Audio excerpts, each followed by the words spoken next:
in the 06010.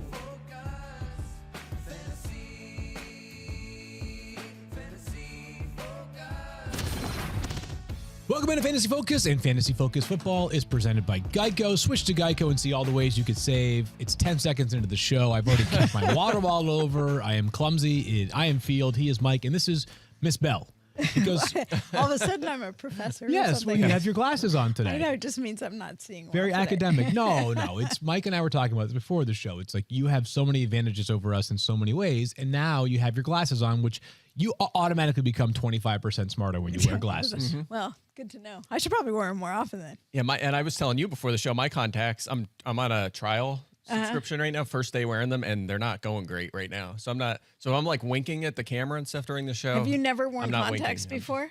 I have for a long time, but I'm trying some new ones. Yeah. Oh, I did that. I'm having a hard time you right go now. back and forth, and then like one eye isn't quite right, and the other one. Yeah, I left wear one's two, mess, right one's okay. I have two different contacts. Field. Someday when you're older, you'll know what it's like to have to. No, you know what though? I might get ahead of the curve because I'm convinced like 25% of people at minimum that are on TV that are wearing glasses are doing it just for the fashion. There are a million different pairs of glasses with just fake lenses, right? Yeah. Why don't we get you some? You I'm know, gonna get do some that. readers. I have get some. some, Yeah. I have some that you just use like if you're wearing contacts but staring at a screen all day. Yeah. You could just wear those and it protects your eyes a little bit. I'm going to bring them in for you. We'll try them there out. you go. You know what's the blue worst light part of my week? protection. Yeah. The worst part of my week is it's Sunday morning before Fantasy Football Now, and Apple sends you a notice about how much your screen time was last week. Yeah. And I'm Don't like, look Apple, at I that. get it. All right, I'm not proud of it. Don't look at All that. right? Football It's like, season. yeah, Lay thank off. God. This is my Jeez. job. Yeah, I'm just trying to keep up on football and watch a million TikToks a day.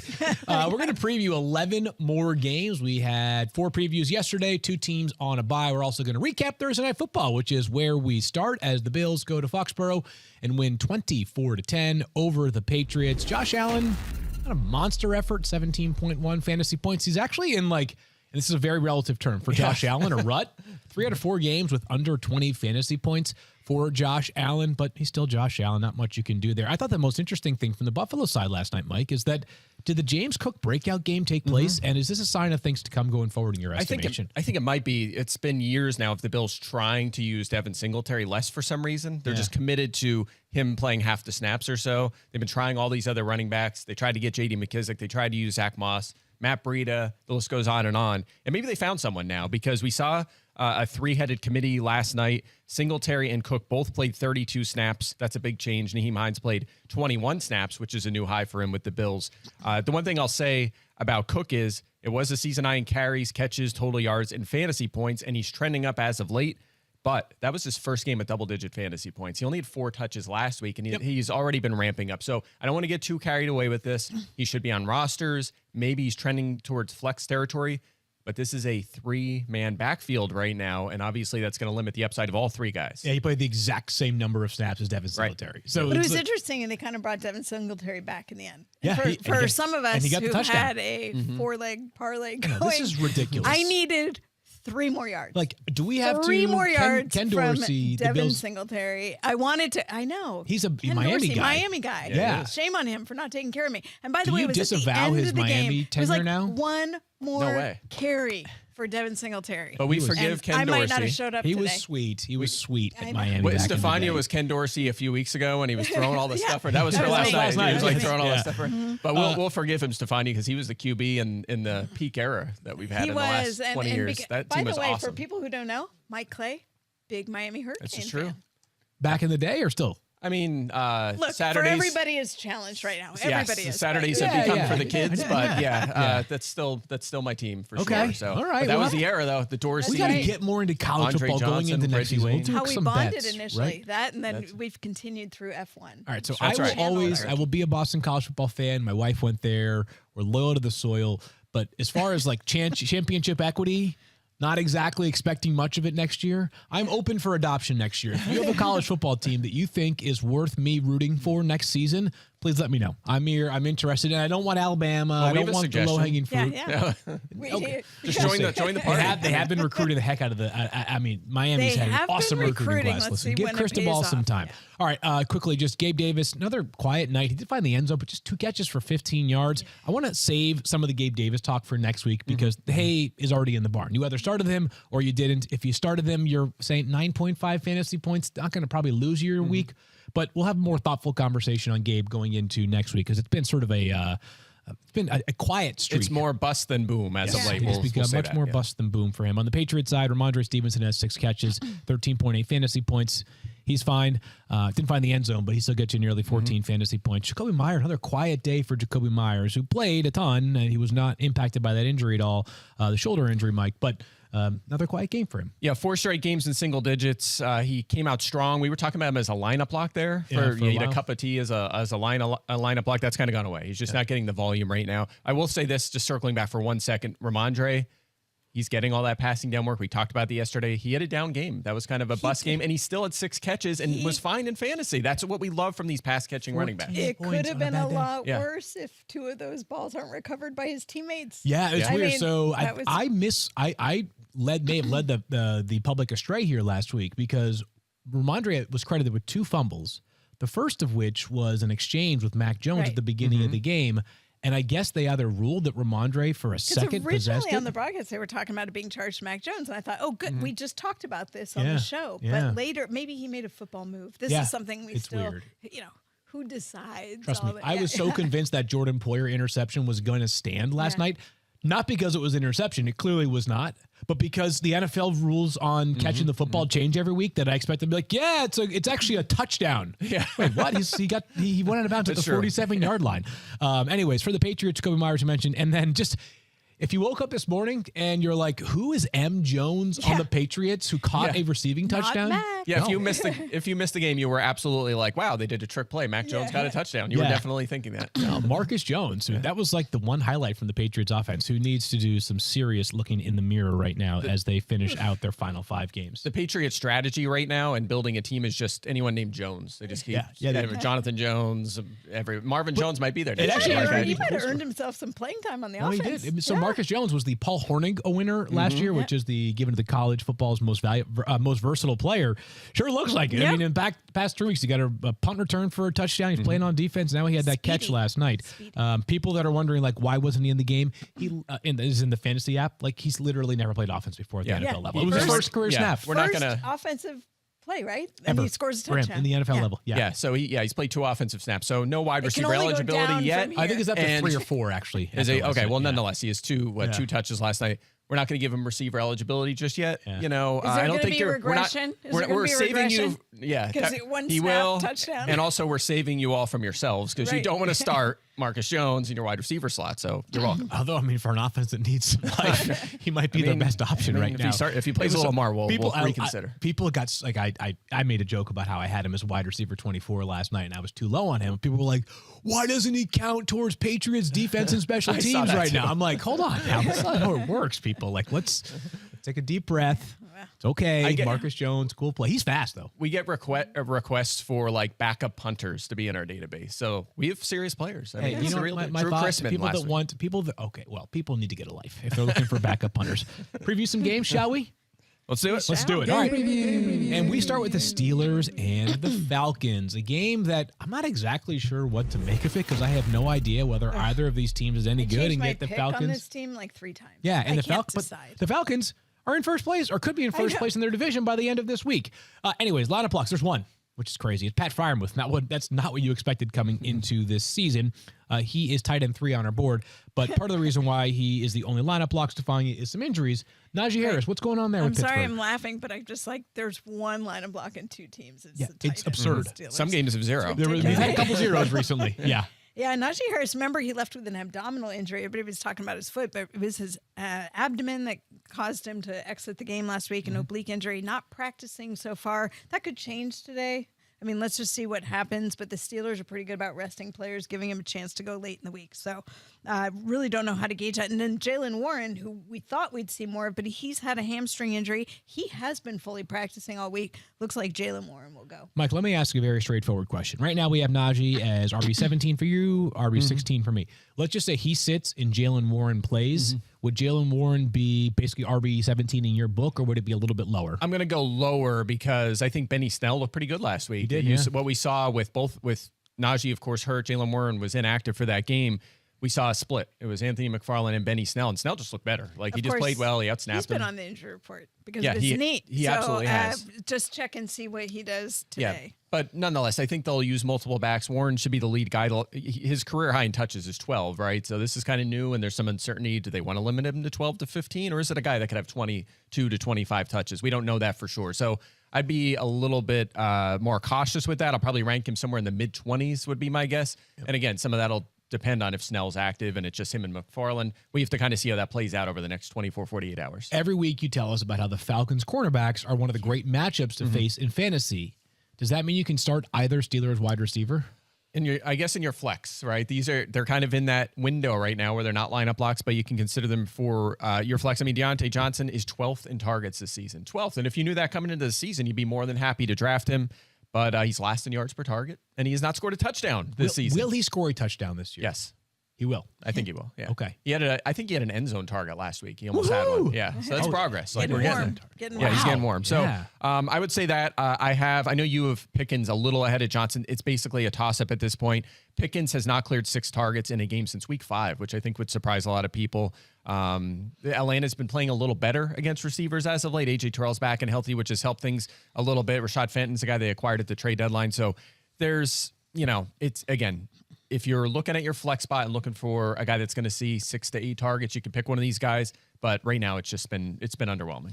Yeah, I have Pickens higher despite that lower volume or that lower target share because he scored a touchdown this season. Say, just like you just mentioned that Deontay Johnson is last in yards per target. It's like one George Pickens target is equal to like 2.5 Deontay Johnson targets. Yeah. Not literally, but it's probably like almost like a 1.5 to 1 ratio in George Pickens' favor.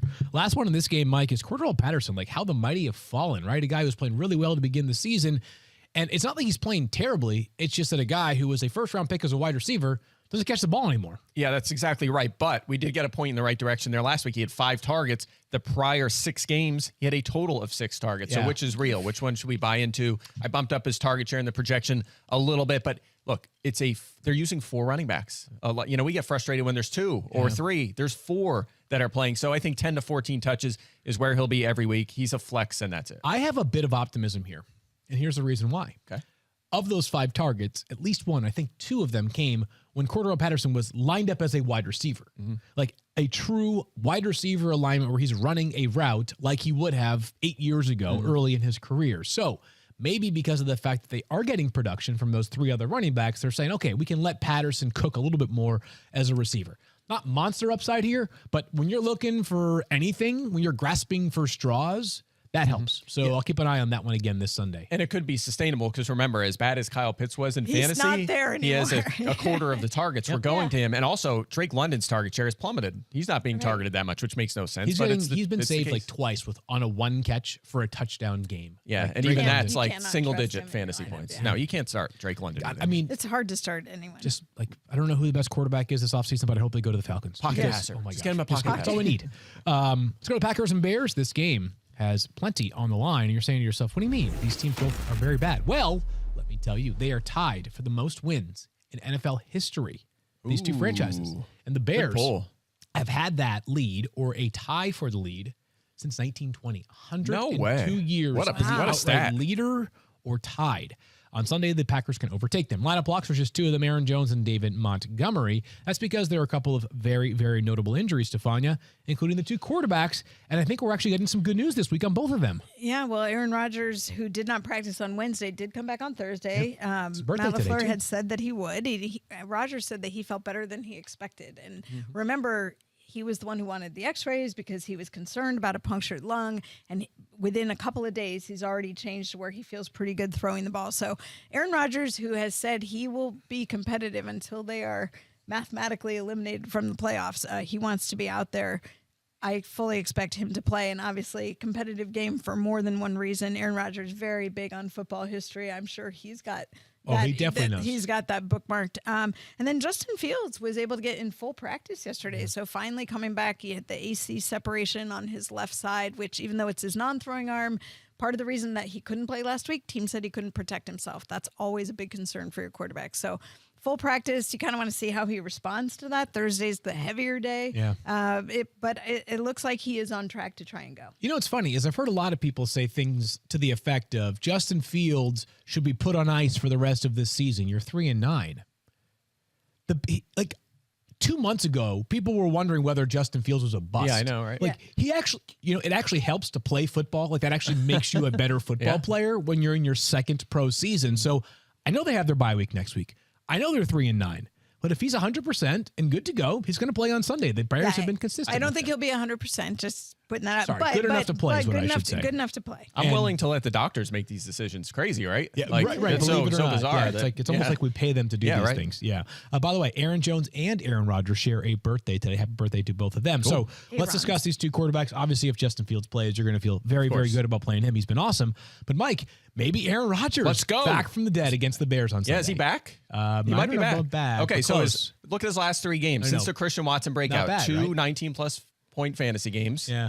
And then last week, it was against the Eagles. Tough matchup. 140 yards and 2 touchdowns. Then he went down with the injury. So he was well on his way to a big game against one of the best pass defenses in the NFL. So I'm feeling optimistic now that he has kind of a group of pass catchers he trusts. Obviously, Lazard's trustworthy. And of course, you have Christian Watson.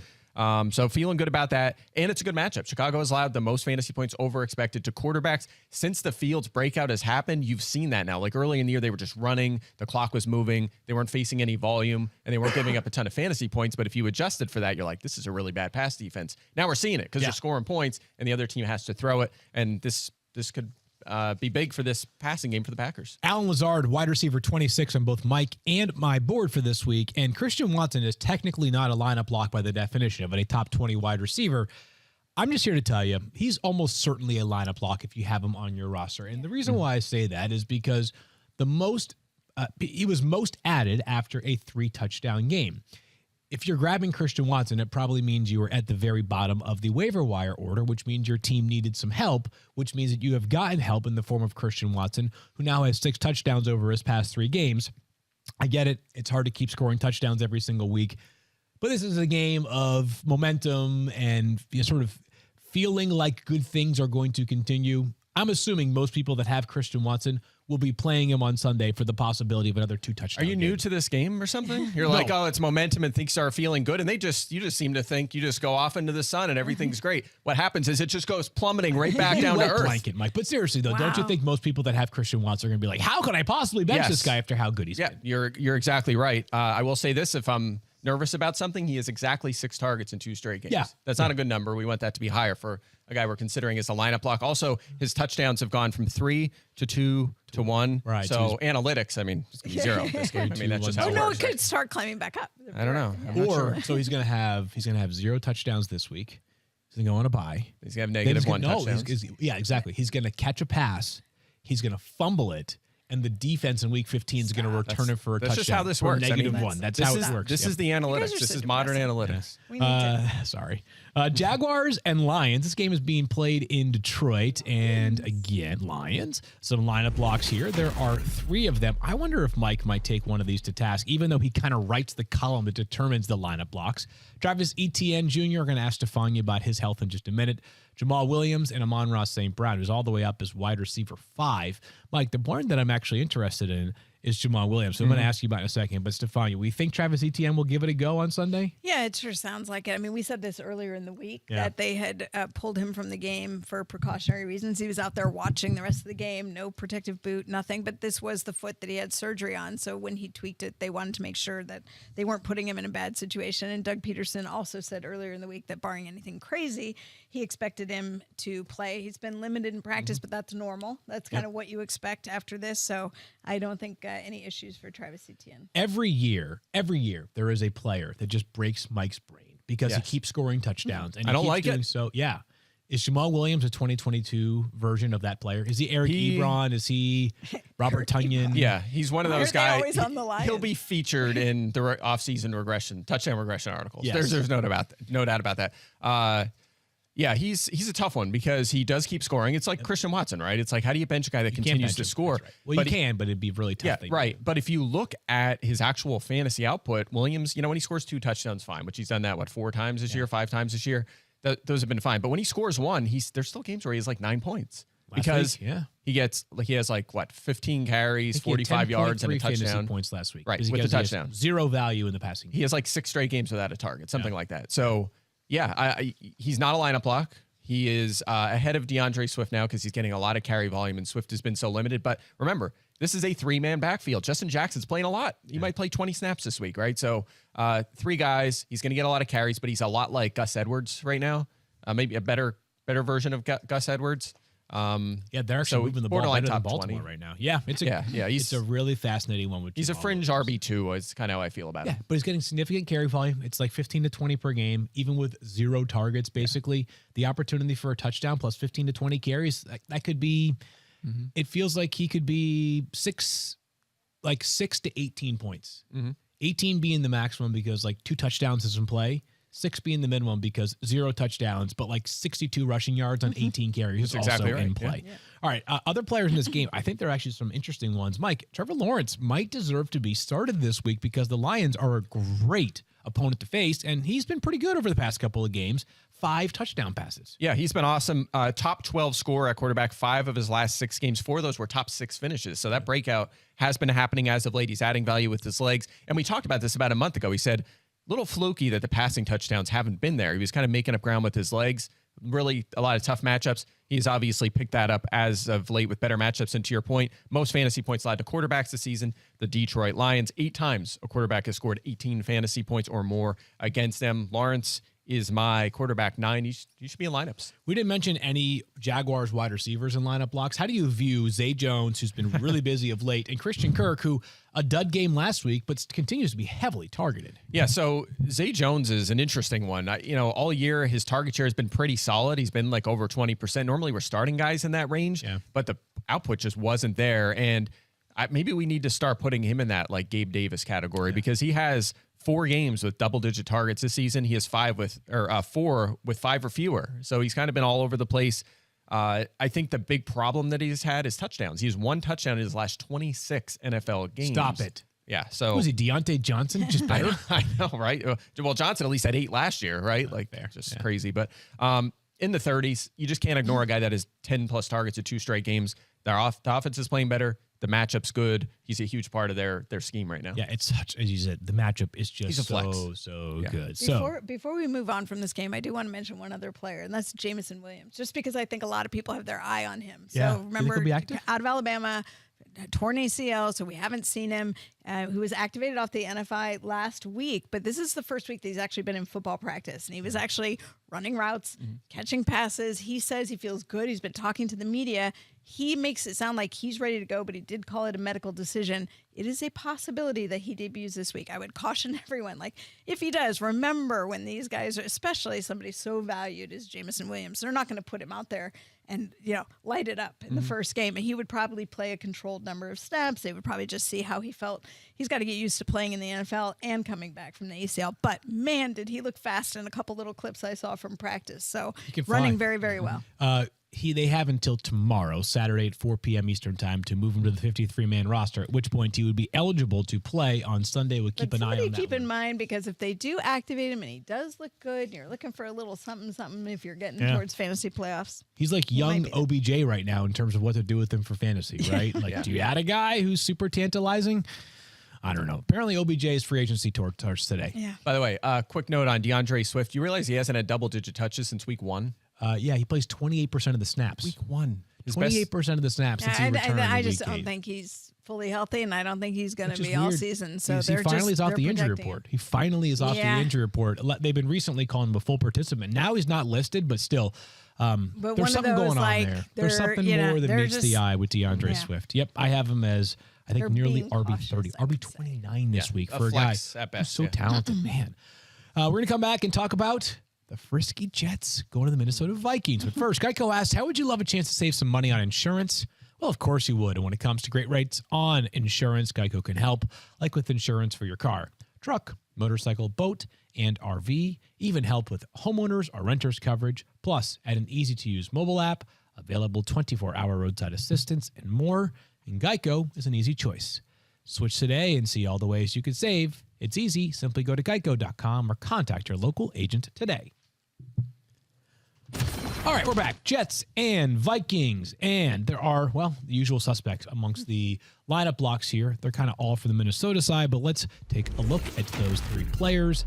Dalvin Cook, Justin Jefferson, TJ Hawkinson. I know people are frustrated by Dalvin Cook recently because he hasn't been quite as dominant over the past 4 weeks, but still RB11 on our board. Big injury here, Stephania, is Michael Carter for the Jets. Will he play on Sunday, you think? It's not looking good. Our Rich Cimini, who covers the Jets, says his absence from practice for a second straight day does not bode well for Sunday. Yet to see if he does anything on Friday, but the ankle injury looks like it could keep him out. So James Robinson, Mike, right? You would think so. Yeah. Right? He has been, my friends. Yeah, and maybe there's, obviously he had some comments this week. He was frustrated about being a healthy scratch last week. Maybe they give him a shot this week, but it was Donovan Knight, the rookie. Who came in. Bam Knight. If your name's Bam, that's probably a good sign. Bam of success, Childress, right? Bam Knight. Yeah, exactly. Bam Adebayo. Any more Bams? Bam Bam. Bam, Bam Bam? Yeah. Bam. All right. Bambi. Bam B. That's a good one. Disney, company man. Yeah. Appreciate that. So anyway, Bam Knight. I picked think him it's up in a gotta bunch be of him, leagues. right? Yeah, I think he'll be the lead back. He had 17 touches last week, over 100 yards. He looked good. You'll see some Ty Johnson. You know, he's kind of been a guy that'll help out in passing situations, and I think they'll mix in James Robinson a little bit in this game. But if I'm picking from this group, it's going to be Donovan Knight. I have him. I don't have my ranking on here, but I have him in the 30s. Like borderline. I think it's actually might be a little bit higher now. Like 25 to 30, kind of in that range, right? So we're talking about him as a flex option. If Carter's ruled out and you're stuck at running back, he's a guy you could scoop up. He's still out there in like 70% of ESPN leagues. And Robert Saleh was effusive in his praise. I have him up there as well. He might be discussed on Fantasy Football Now on Sunday. If you missed yesterday's show, we did dive into the matchup here, but Mike, just a quick refresher on if this is a positive or negative for the Jets wideouts against the Vikings. Oh, it's a great matchup. Yeah. The Vikings have struggled badly all year against receivers, and now they've injury issues. Two of their top 5 corners are out, including Cam Dantzler, a starter. Most fantasy points over expected to receivers, second most yards and catches to that position this season. And Garrett Wilson, big game in his first game with Mike White, looked terrific, scored 2 touchdowns. And it's not just that, though. He has at least 7 targets, 92 yards, and 17 fantasy points in 3 of his last 4 games. Wow. So he's trending up towards our top 20. Actually, we have him just inside our top 20 after removing Thursday Night Football guys. So Garrett Wilson, if you have him, you're probably starting him. He looks like the real deal. He sure does. And I can't quit the sneaky feeling I have on Mike White. And I know that like there are so many reasons to be cautious about this, but it's just like it would be the most Mike White thing ever to go out there and carve up the Vikings for like 275 and 3 touchdowns. Yeah. I mean, I could say I've been thinking about where he's going to settle in. This is what daily in. fantasy is for. Yeah. A tournament. I mean, remember last year, speaking of like DFS and betting, remember that guy last year that won all that money because he bet on Mike White to like lead? He did like Was it Al Zeidenfeld? No, it was not Al Zeidenfeld. It was like some guy from New Jersey. He was going to the game, the Mike White game, remember, against the Bengals where he had that huge game, and he was just like, I'm just going to throw like a bet on Mike White being the leading passer in the NFL this week just for fun because I'm going. And he hit like these insane odds and made like a so ridiculous. Yeah, it was crazy. So I'm with you. He's a wild card for sure. You may have noted that Elijah Moore was not mentioned in Mike's recap right there. It's worth noting that he had 2 targets last. That's it. 2 targets. Now he scored on one of those 2 targets, had a long catch on the other one, 42 yards, but still, I mean, can you really bank on a guy who's getting 2 targets and not even really playing a full-time He's role? behind Corey Davis, too. He's their 3rd receiver right now. We need to see more targets before we could trust him. Davis just 3 targets last week. Let's go to the Broncos and the Ravens. This game is being played in Baltimore. Denver's offense may or may not show up. As far as lineup blocks are concerned, there are 2. They're the same ones you always know about. Sorry. Lamar Jackson and Mark Andrews. I have to say, so Mark Andrews is tight end 2 on the board. I was looking at Mike's projections for the week, and it is absolutely hilarious that there is nearly a 7-point difference between the tight end 1 projection and the tight end 2 projection. I tried to tell you in the offseason, right? Kelsey was just way ahead of Andrews. What did we bet on that one again? It was my Kelsey gets me, was it like free lunch for life from you at the ESPN cafeteria? Yeah, that sounds right. Was it a week at Disney that you bet on Mark Andrews? No, I didn't bet anything. I don't remember this at all. I must have been out that day. Yeah. I don't remember this at all. Yeah, he is. Unbelievable. And you know, it's what else? Like a month into the season, maybe even more than that, we were like, they were tied. A close one. Yeah, it was a tight battle. Yeah, like it could go either way. Now it can't go either way. It's not even close. Always Travis Kelce, but still amazing. Mark Andrews is still tight end too, and pretty clearly. Some interesting injuries here, Stephania. Jerry Jeudy and Mike Boone for the Broncos, and Boone might actually be more important for this game. I'll explain why in a second. Do you guys remember who the starting running backs were for Denver when the season began? I believe it was Terrell Davis, right? Yeah. That was the last time their offense. Javonte Williams, done for the year with an injury. Melvin Gordon, he's gone. He plays for the Chiefs now. Yeah. He might be active this week. We'll get to that. And then Mike Boone, who's been out on IR because of an ankle injury, he was designated on Wednesday to be eligible to return. And I think they're hopeful that he comes back. Sounds like he looks pretty good in practice. Yeah. So they're hopeful that Mike Boone comes back. Jerry Jeudy's been out with an ankle injury on his own, not practicing, doing a little work on the side, but I think we're still a little early for Jerry Jeudy. If you were like holding out hope for Cam Hamler, it sounds like KJ Hamler. Yep. Cam Hamler. I like that more, actually. Because we got the Bam Cam. I got Cam Chancellor. That's his new nickname. KJ Hamler. Right. It all sort of sounds similar. His new name is Cam Hamler with a K. Yeah, that's it. Week 13. Yeah. We all need a break or some wine. Listen, that we could use. KJ Hamler, setback in his recovery. Not looking good for him. Okay. Let's talk about the pass catchers, Mike. I mean, I don't know. Like, I don't know. Like, what would you even tell somebody who has Cortland Sutton or Jerry Jeudy right now? I would say, well, Judy's hopefully on your IR, or you just kind of got to wait it out there. Sutton, I mean, with Jeudy out, at least you feel better about him, right? 7 or more targets, 66 plus yards, and 12.5 fantasy points in 3 straight. So that's at least startable. It's not what we wanted from him, but it's startable, and it's a good matchup. The Ravens. They started to get better against receivers. They were just there. And then last week especially, they just fell off. I mean, they're actually playing well last week. Lawrence wasn't doing anything, and then he just exploded in the second half. They've allowed the most catches to receivers this season. So Sutton's a guy, if I have him, I feel decent starting him. You know, he might not be a super high ceiling, but it's a decent floor.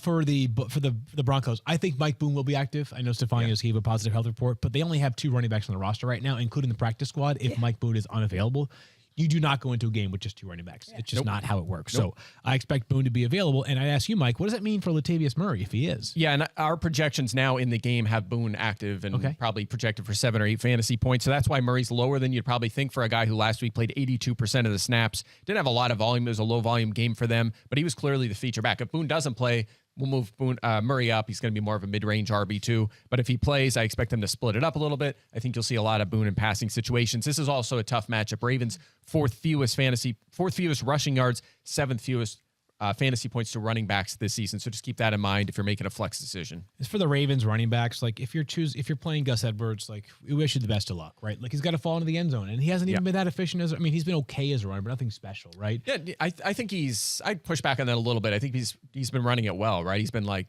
11 carries, 60 some yards, scores some touchdowns, right? So has he? Yeah. Maybe I'm misremembering. Yeah, he had 52 yards and a touchdown, 16 carries, 16 for 66 and 2 touchdowns, 11 for 65 and no touchdowns. And one of them games he left injured. So the rushing production has been really good, but he's not doing anything in the passing game. A lot like Miles Sanders, kind of, right? So it's keeping you alive. But again, I have him 34th. He has 2 targets this season. And by the way, did we talk about J.K. Dobbins? No. He's back at practice. He's on and designated to return. He had another procedure to address scar tissue in his I'm knee, thinking another week there. Yeah. Yeah, and even then, like, are you really starting him until you see how he looks? Right. It's gonna be a no for me, dog. It's not gonna happen. Okay, Randy. My point. Yeah. I'm glad you picked up what I was putting down right there. Band Randy used to play in. Randy was in Red Hot Chili Peppers, right? No. Come on, Mike. I don't know. Yeah. No. Oh my gosh. I don't get Randy any Jackson. pop culture Journey. references. He was in Journey? Yeah, he was in Journey. What was his role?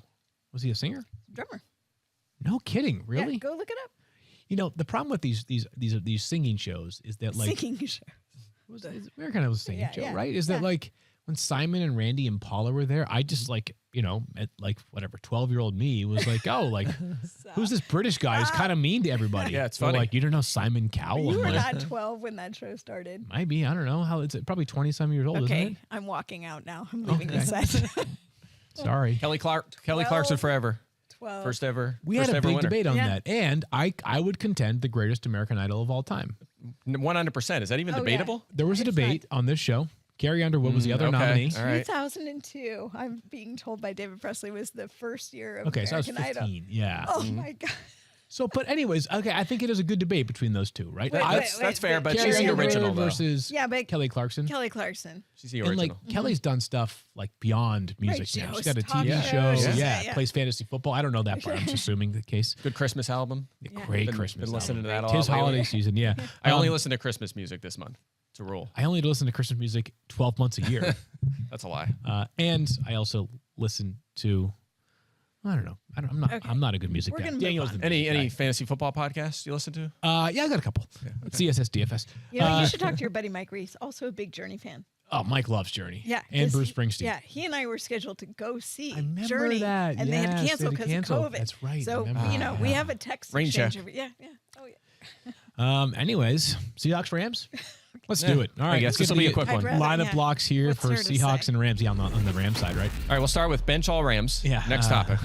Kenneth Walker III, Tyler Lockett, DK Metcalf. By the way, no Aaron Donald for the Rams likely on Sunday, so that helps By Kenneth ankle Walker's. sprain, Yeah. He's rolled out, right? So, yeah. Yeah, that helps Kenneth Walker's ability to spring some big runs. On the injury front, Stephania, we could do the whole Rams roster. Oh, yeah, but, let's not would even you- bother, but- what's your guess? You think Matthew Stafford plays again this year? No, especially think since so. Sean McVay yesterday said it is safe to say he does not play. On Sunday. I'm saying for the rest of the year, though. Oh, the rest of the year. I'd be yeah, surprised. I mean, like, I've basically written them off for the rest of the year. Me Because too. it's not like they're suddenly going to make a run for it. Yeah, not. nobody might come back, right? Yeah. Stafford, and who knows if Cooper- Donald Cooper plays Kupp, again. And yeah. You know what? You know, And get prepared for the Bryce Cooper Kupp. Perkins Yeah. and Kyron Williams and Let's roll out Van the young Jefferson guys, experience. See what we That's got. what it's going they to be. have to look at the 3 young guys they have. They have to Yeah. take a look at them Yeah, now. I mean, they've only got no 3. draft picks. I know. So I will ask this though, Mike, about this game is that people are probably saying to themselves, all right, if the Rams defense with Aaron Donald, but still like a performance last week that I think caught your attention against the Chiefs could hold Patrick Mahomes relatively in check. Does that mean you should be nervous about Geno Smith this week? Not super nervous. I mean, I have him QB 11, so he's a borderline. You know, if you have him, you might not have a better option. He's borderline. He has exactly 2 touchdown passes in 5 straight games and 2 or more in 9 games this season. So he's given you a really nice floor, and he's running the ball a little bit too. At least 22 rushing yards in 4 straight games. So he's fine. I mean, he's a borderline QB1 this week. I feel like with Geno, the thing is that you probably grabbed him early when your normal starter was struggling. And really not that many of the quarterbacks that were struggling early in the season have turned things around. So with Geno, it's like you're kind of just wedded to him, right? Like he's better than if you had Russell Wilson or, Tom Brady or Matthew Stafford. So it's going to be hard for you to have found a better replacement for Geno because there have been so few guys other than Justin Fields that have emerged from out of nowhere in fantasy this season. Yeah, who's going to be the best guy on waivers if you're not starting Geno this week? what, do you want Taylor Taylor Heineke? Heineke? Yeah. Exactly. That's Jinx. like our line. He Like really our is the Mendoza line of replaceable That quarterbacks. he's like, if you rank the fantasy quarterbacks 1 to 32, he's like 16. Yeah. Like he's like right there. Yeah. Oh, man. All right, we're going to talk about the Dolphins and the 49ers in a second, Stephania, and it's a special matchup. It is indeed, and not just because it's my 49ers, but this matchup is your Week 13 Hot Ticket. Hot Ticket is brought to you by Vivid Seats, where you earn rewards with every purchase. Vivid Seats Rewards is your ticket to more tickets. Vivid Seats. Life happens live.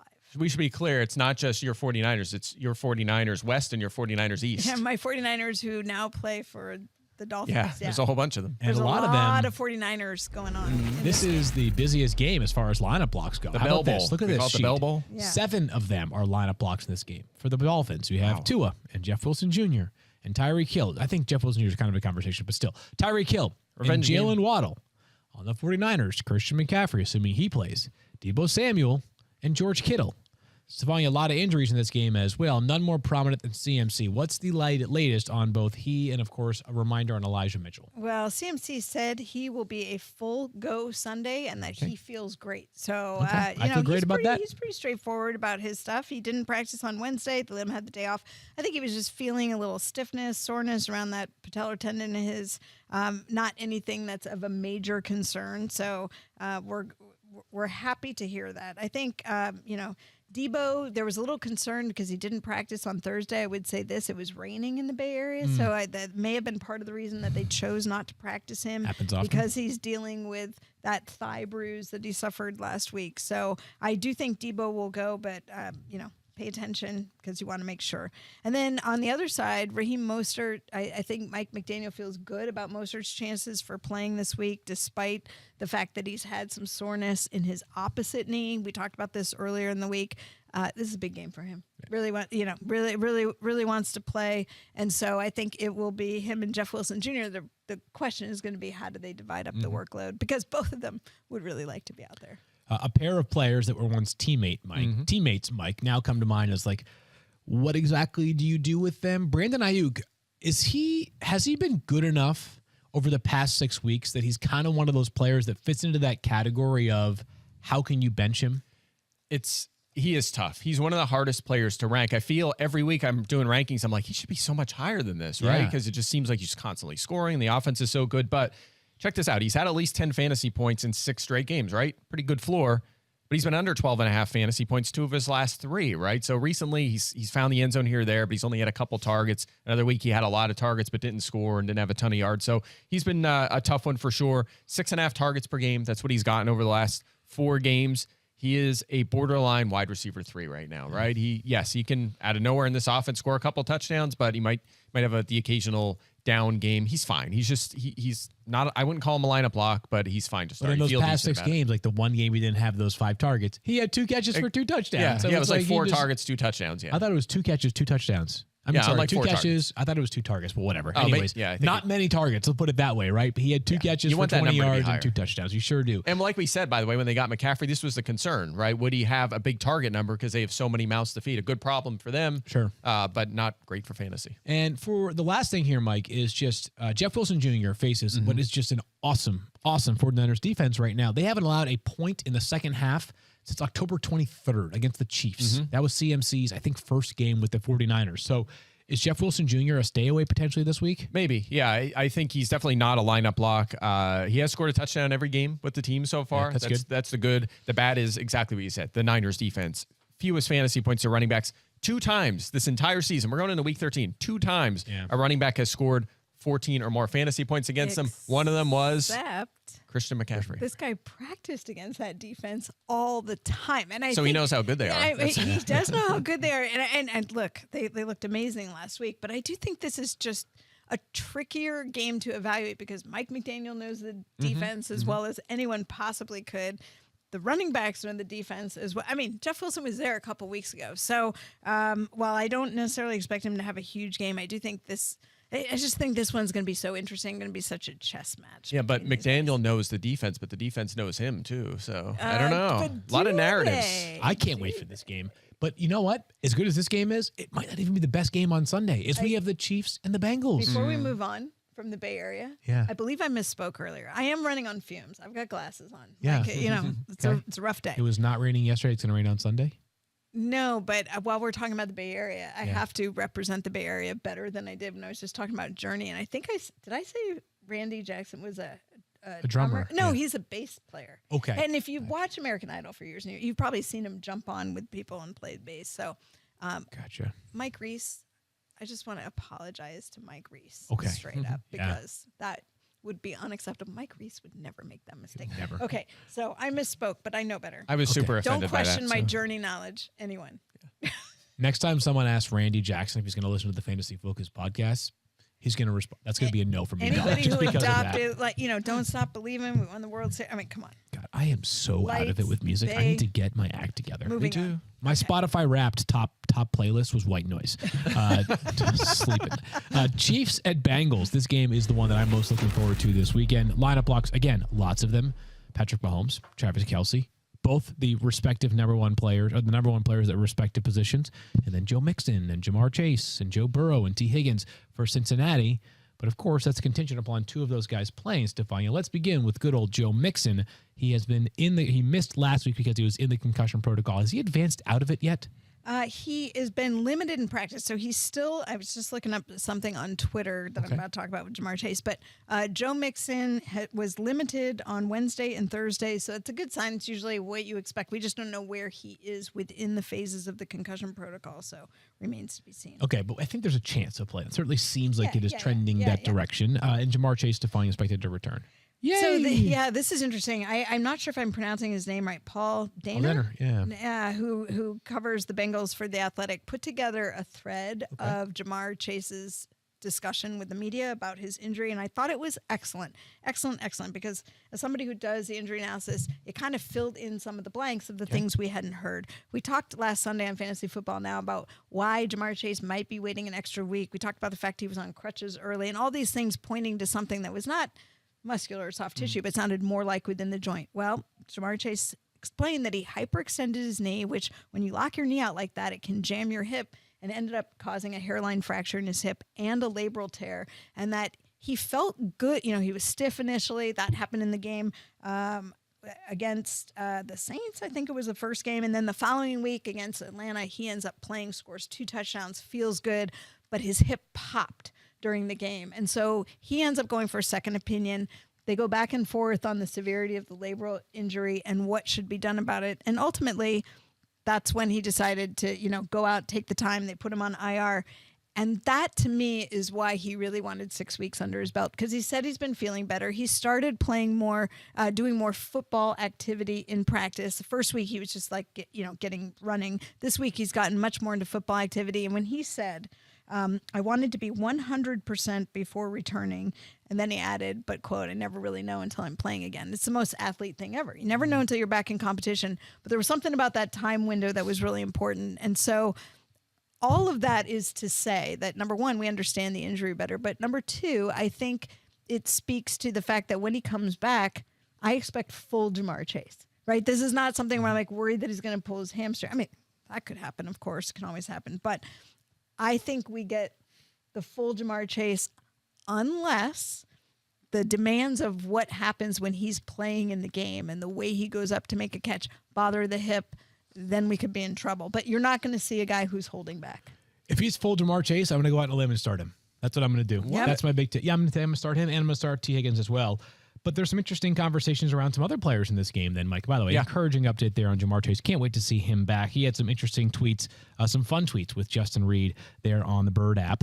For the Chiefs, Mike, I think one of the most interesting players this week in fantasy is Isaiah Pacheco, because what we saw last week was very encouraging in basically every way possible. And it sounds like Jerick McKinnon could be out on Sunday, Stephania, for the Chiefs. Possibly, yep. Okay, looking that way. He's yet to practice this week, so we could have a Melvin Gordon sighting, Mike? Yes, and our projections right now do show no McKinnon, right? So that's how we're looking at this. Pacheco would have been probably 10 spots lower in our rankings had he been scheduled to play, because he continues to lead the team in snaps and is their primary pass catching back. But Pacheco now borderline top 20, career high in touches last week with 23. Most of that was carries. Of course, finally got over 15 fantasy points in a game, has at least 15 carries in 3 straight games. Again, the targets have not been there. He has only 1 target during that stretch, but I think you might see 3 in this game without Jerick McKinnon as well, of course. You're going to have Ronald Jones, not a pass-catching specialist. And again, on the practice squad, the only other running back they have that's healthy is Melvin Gordon, who could be active in this game. In fact, I'll be surprised if he's not active as the third running back. Might get a few touches, but it should be the Pacheco show, certainly when they're running. The only problem you run into here is if they do fall behind and they decide, you know what, we're going to throw Gordon out there in passing situations. He did a lot of that with Denver. He certainly is the experience. So he's not a great pass catcher, but they may trust him in that situation, not trust the rookie. So that's the only mild concern I have there, but I think they're going to try to run it with Pacheco here. As far as the pass catchers in this game, not named the obvious ones, Mike, does any Chiefs wide receiver register as a borderline must play for you? The only one I would be strongly considering is Juju Smith-Schuster. Yeah. He was last week. He came back and had a disappointing game, only 3 targets. He only played 39% of the snaps. He was clearly limited in his return off the concussion. But if you look at his last 3 full games, remember, he was red hot, 18 plus fantasy points in all 3 of those. Also has 8 or more targets in 5 of his last 6 games prior to that concussion. So I'm optimistic he'll play probably double the snaps this week and can be in lineups. I have him 30th, so borderline wide receiver 3. And Hayden Hurst had some interesting comments on the Bird app as well. Actually, no, he was just talking about it in the locker room. But he seems motivated to play on Sunday. We have him as a borderline tight end 1 this week. He hasn't been scoring a ton of touchdowns this season, but he's been I don't know. It's like if you're looking for like 5 to 8 points. He's one of them guys. He's There's one of your them Hayden borderline Hurst, right? tight ends. 5 to 8 fantasy points. You have a pretty reasonable shot to get there. Season high 9 targets last week. And again, this is Chiefs, Bengals. They're going to be throwing the ball a lot. Yeah, so he should be busy. Chargers, Raiders. Looking forward to this one being played in Las Vegas. We got some lineup blocks. A lot of them, actually. Justin Herbert, Austin Eckler, and Keenan Allen for the Bolts, and Josh Jacobs, who is so good, and Devontae Adams, 24.05. That's a massive number, as the Chargers are actually the worst rush defense in the NFL on a yards per carry basis this season. As far as injuries go, Stephania, Mike Williams not expected to play. Not expected to play. And has Josh Jacobs been on the injury report? He has. And this is, I think people just saw what he did in that game and are like, oh, well, the calf's not a problem. He actually aggravated it during the game. He aggravated it before he went out and had that 80-plus yard touchdown run. So, a lot can happen when you have adrenaline going. And obviously it wasn't so severe that he couldn't push off on it. But it was enough to limit him early this week. And it just makes me wonder if running is so easy against the Chargers, if they don't split his work a little bit. They have to be careful that they don't push him over the edge. And that's the one thing I'm concerned about here. Just to be clear, before people get mad on Sunday, if he has 125 yards and 2 touchdowns, Stephania is in no way inferring or suggesting that you should be benching Josh Jacobs. Correct. Not at all. She is just saying, if you check the box score in the third quarter and he has 8 carries as opposed to 28 carries, maybe it's because the Raiders are being smart with this one. But play Josh Jacobs, feel very confident. Mike's projection was 24.05 points. I think that's the highest from any non-quarterback that I've seen in like a year. It's been a while. Yeah, he's easily the RB1 this week in this matchup. And coming off all them touches last week, it's incredible. And by the way, the analysis for him and why they may still just continue to ride him that much and not use other guys is they don't really have anyone else, right? They don't. Zamir White's been a healthy scratch at times. He's probably their next best rusher. Brandon Bolden has been phased out. Amir Abdullah, they've thrown the ball, and I think it's like 93 out of his 95 snaps this season. They don't, Britton Brown, and you know him? Anyone familiar with him? He's a running back free agent, right? Right. Yeah. So they just don't have other options right now. It's Josh Jacobs. They just may be forced to if all of a sudden it's problematic. And by the way, that was our analysis in the offseason. Like everyone was fading Jacobs and he was plummeting in drafts, and we're like, who are really Brandon Bolt? Like there's nobody else. There's nobody. It's going to be Jacobs, and sure enough, he's looked awesome. So we discussed, I think it was Tuesday, maybe it was Wednesday of this week, Mike, how like Justin Herbert's schedule looks very shiny for the next few weeks, and he has been playing better of late. Obviously, you're starting Justin Herbert, but I think that means that somebody not named Keenan Allen or somebody's is likely to be started in a fantasy lineup this weekend.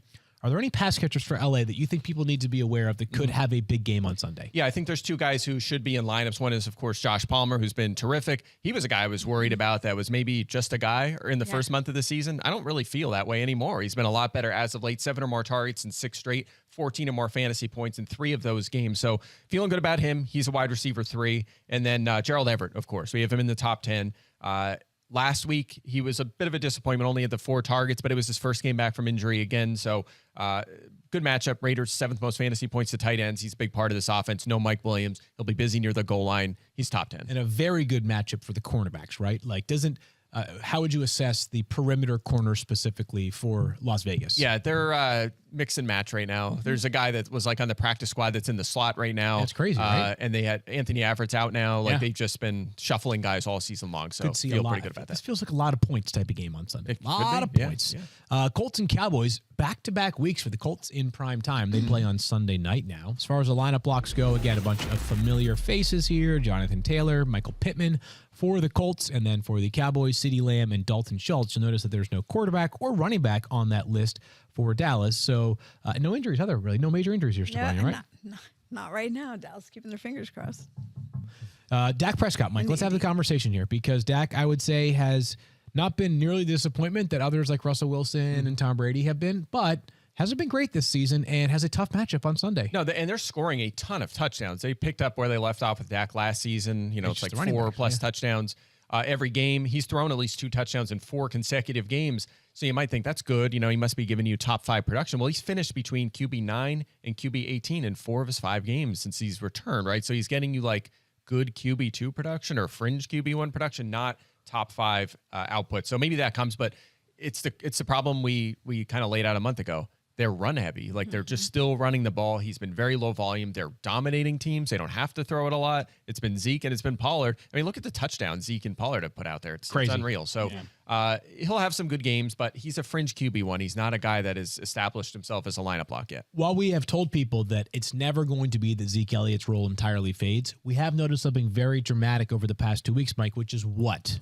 It is that Tony Pollard has outsnapped Zeke Elliott in 2 consecutive games, which is new. We just have never seen that. It's always been Zeke as at least the 1A, Pollard is the 1B. Pollard now 20 or more touches in 3 straight games. Wow. He is the better fantasy play right now. Honestly, he's been most of the season, even though he's been outsnapped. But he's RB18 on my board. Zeke is down at RB30. He's still producing, right? He has 3 touchdowns in his last 2 games. He's getting decent touches. They're just funneling. They're doing what the Packers wanted to do, right? They're just getting all the volume to their 2 running backs, and it has worked fine. So Pollard, terrific starter, an RB2, Zeke more of a flex. Man, I can't wait for this game on Sunday night for some of the individual matchups in this game, but I'm a little nervous about the offensive line of Indianapolis against that Dallas defensive front, especially with Micah Parsons coming off the edge. That man is on a mission this season. Matt Ryan's nervous too. Yeah, we'll wrap things up here with Monday Night Football, of course, as we always do. Where can you watch Monday Night Football? Exclusively on ESPN. Saints, Buccaneers, lineup blocks. There are 3 of them, probably less than you'd expect coming into this season. Alvin Kamara, tough matchup though.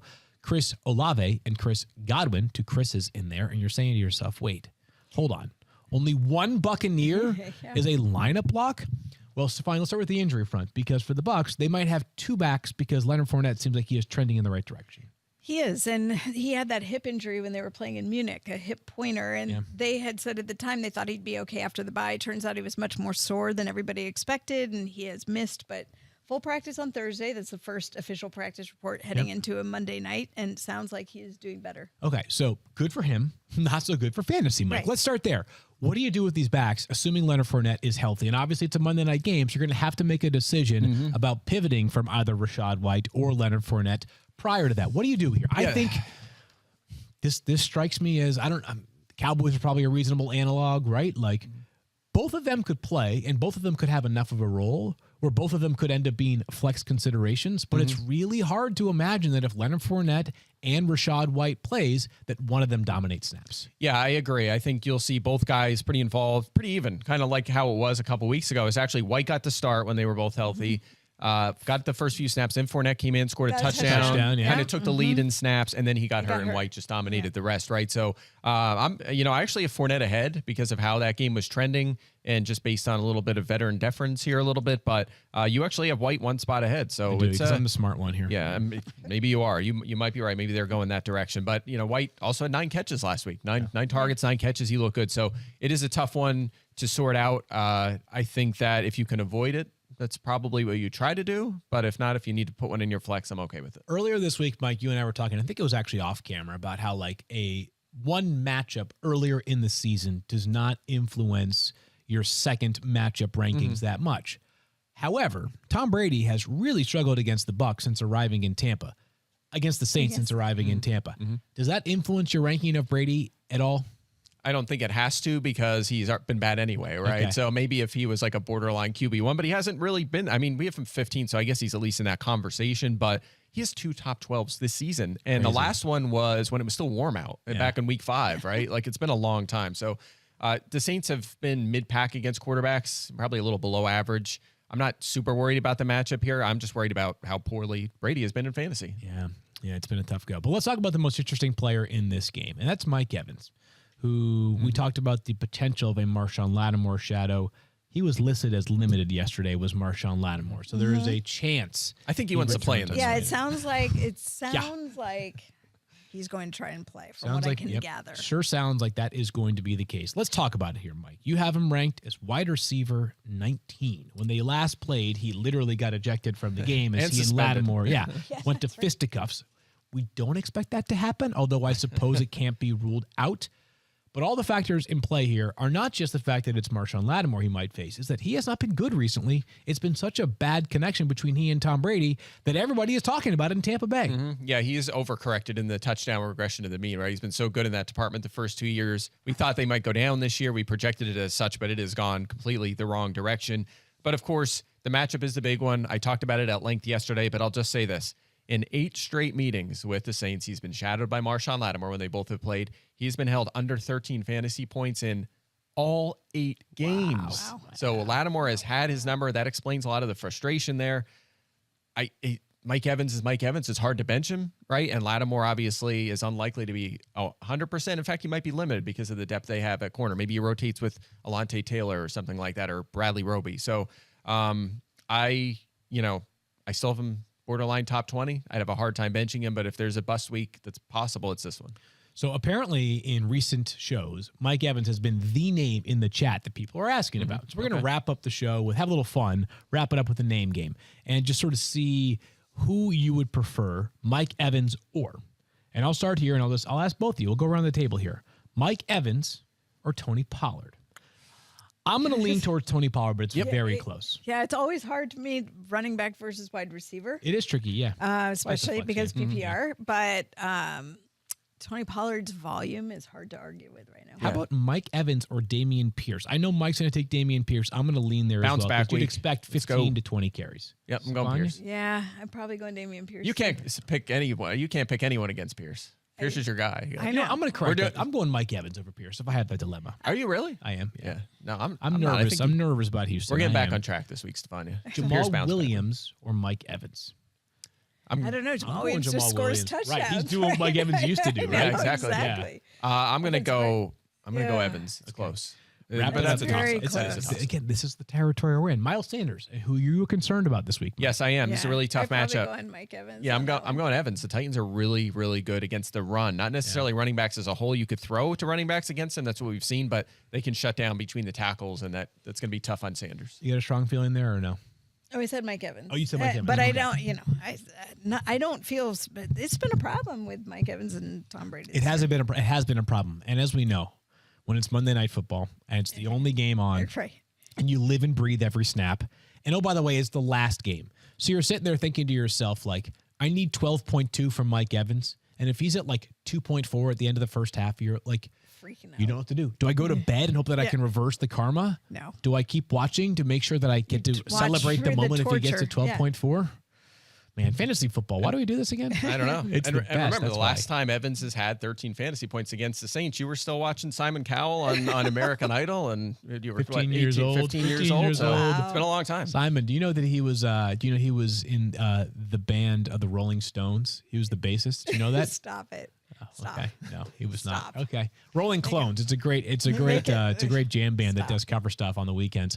Anyways, that's a great show right there. We're back on Sunday for fantasy football now. Care to join us? 10 a.m. Eastern time on ESPN2. We'll have we'll have a network shift at some point, but we'll start on the ESPN2. We can't wait for that. Be sure to check out everybody's advice on ESPN.com and on Twitter, Stephania_ESPN, Mike Clay NFL. I'm Field Yates for Stephania and Mike. We'll talk to you guys on Sunday. We hope you enjoyed the show. We'll talk to you again Sunday night right here on Fantasy Focus. I still say Kelly Clarkson. I completely agree. Yeah. And also, There's in only one 40-year-old answer. virgin, Steve Carell screams Kelly Clarkson Kelly when he's in that Clarkson. one scene, right? See, I mean, that's points for her. We love Steve Carell. Since you've been gone.